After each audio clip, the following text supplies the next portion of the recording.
బీరకాయ నువ్వుల కర్రీ కావాల్సినవి ఆనియన్, గ్రీన్ మిర్చి, కరివేపాకు, అల్లం వెల్లుల్లి పేస్ట్, కస్తూరి మెంతి, బీరకాయలు కట్ చేసుకునేది, నువ్వులు, మెంతులు, ఎండుమిర్చి, మిక్సర్.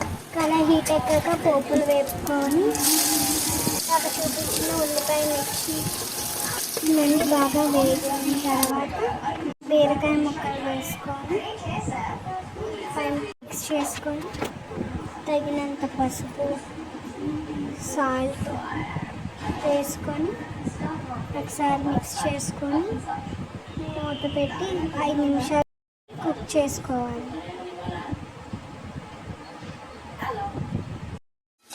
5 నిమిషాల తర్వాత చేసుకున్న నువ్వుల పొడి, అల్లం వెల్లుల్లి పేస్ట్,